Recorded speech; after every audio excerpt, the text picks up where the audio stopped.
Sans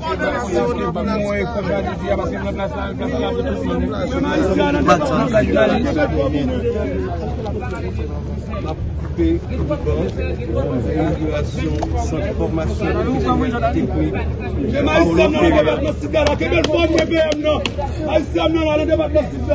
Nous façon de lancer sous cette année scolaire 2024-2025. À qui point nous comptons sur formation technique professionnelle jeune pour créer l'autre pays.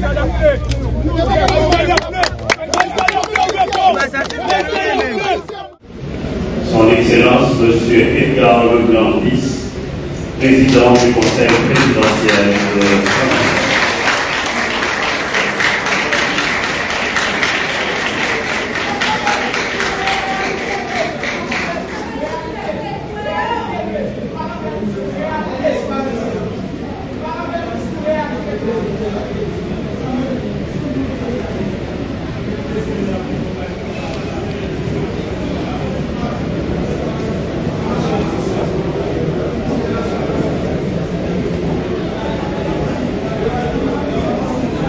Nous avons commencé, je vous dire à magistrat communal de Guyane, grand merci pour l'accueil pour nous et pour nous.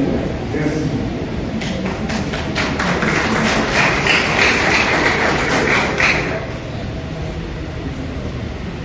Excellence, Monsieur le conseiller président,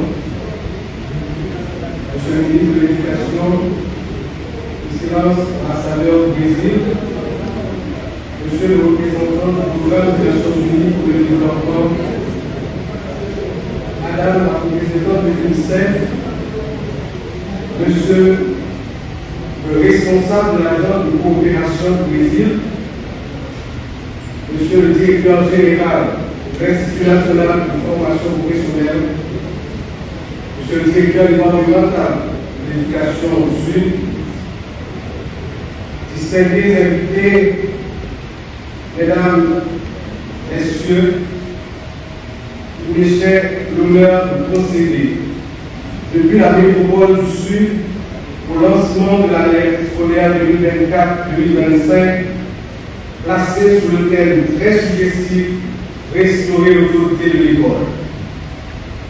Il s'agit bien de réhabiliter l'école dans ses fonctions essentielles en tant que gardant du bien social.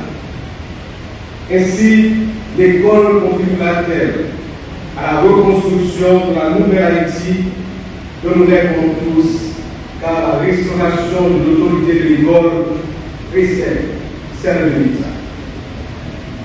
Après l'organisation de la passation des examens d'État et la publication des résultats, les responsables du ministère de l'Éducation nationale entendent relever un nouveau défi de taille. Organiser la rentrée des classes et la gestion d'une nouvelle année scolaire. Je profite non seulement pour saluer les progrès accomplis durant les 3 mois écoulés, mais également le courage, la détermination des autorités du ministère de travailler à la transformation de l'école en tant qu'agent de changement.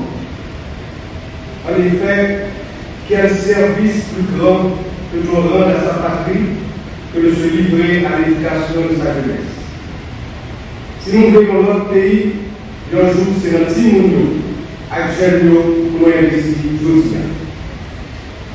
Cela dit, je ne dois pas perdre de vue les événements qui nous rassemblent aujourd'hui, à savoir d'une part l'inauguration du centre de formation technique et professionnelle portant le nom du grand pédagogue brésilien Paulo Freire et celle de l'école nationale Meunière située à Chantal.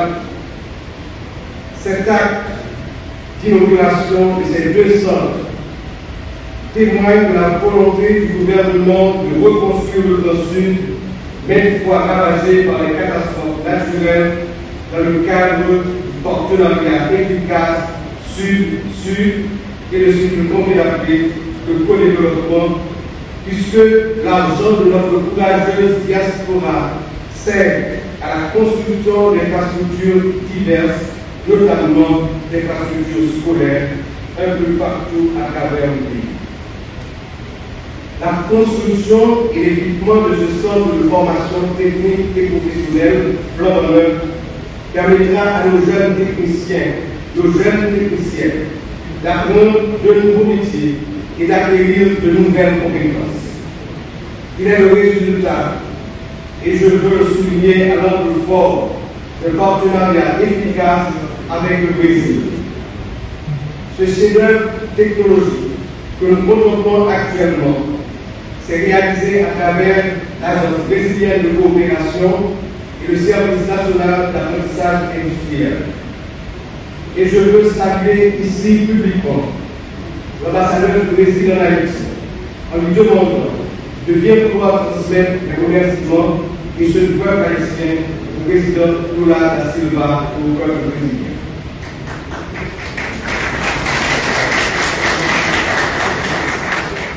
Ce partenariat Sud-Sud s'est matérialisé à travers le programme des Nations Unies pour le développement, notamment le PNUD Haïti et le PNUD Brésil. Et j'en profite pour remercier le PNUD de s'être impliqué à fond dans le projet afin de laisser aujourd'hui dans la grève de l'Ouest. Je m'en voudrais de terminer sans mettre l'emphase sur le nom porté par ce centre de formation technique et professionnelle, celui du célèbre pédagogue brésilien Paulo Freire, celui qui nous enseigne, auteur de la pédagogie des opprimés, celui qui nous enseigne que personne ne s'éduque seul. Les hommes s'éduquent ensemble, personne ne se libère seul, les hommes se libèrent ensemble. Puis son message nous permet de prendre conscience de notre réalité, de nous réveiller de notre somnolence et prendre en main notre destin en tant qu'acteur de notre propre développement. Tel est mon souhait pour toutes celles et tous ceux qui fréquenteront ce centre. Mesdames et messieurs du système éducatif, parents, élèves, éducateurs, responsables du ministère de l'Éducation nationale et de la formation professionnelle, je vous souhaite une bonne et fructueuse année scolaire 2024-2025 et vous remercie de votre attention.